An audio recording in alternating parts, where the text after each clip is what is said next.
up your car's title as collateral for a loan. Sounds like an easy way to get a few extra bucks, but there's a catch. If you miss a payment, the lender owns your car. We're joined by credit repair specialist Paul Oster. This is kind of like a reverse mortgage, right, Paul? Well, it makes the subprime mortgage industry looks like a handshake with your buddy, because this is the worst of the worst terms and conditions. The fact that they're still out there, and now we're seeing a spike again. They've been around since the early 90s.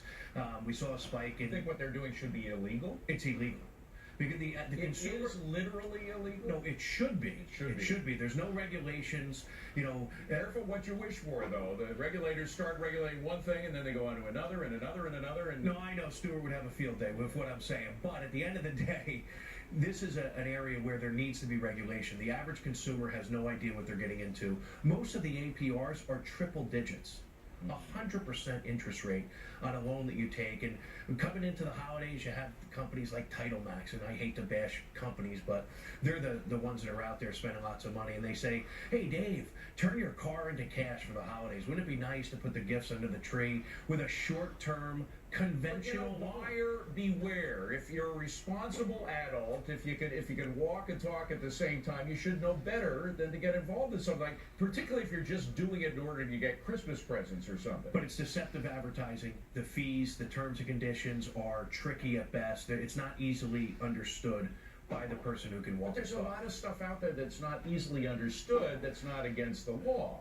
No, and it requires an informed consumer, somebody who can make decisions for themselves, take responsibility. Informed consumer is the operative word. They're not informed. The contracts are now. Yeah, they are.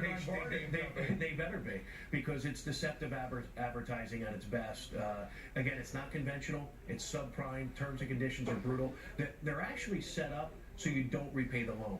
The average title loan is about $895. The average value of the car that they're lending against is over $3,000.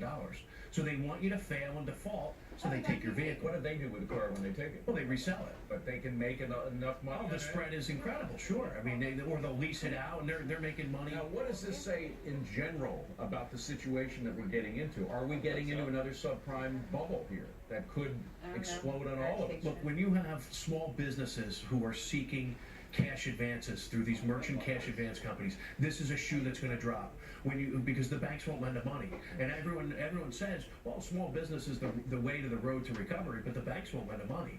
So now they're going to merchant cash advance companies. Consumers are going to title loans. This is what's happening underneath what they want us to believe is going on. Middle class America, are they in a better position today than they were a couple of years ago? I don't know about that. Not when you see a spike in title loans like we have over the past 2 years. Paul Oster, glad you're here. Thanks for having me, Dave. For telling us about it. Appreciate it. Well, from Putin to ISIS.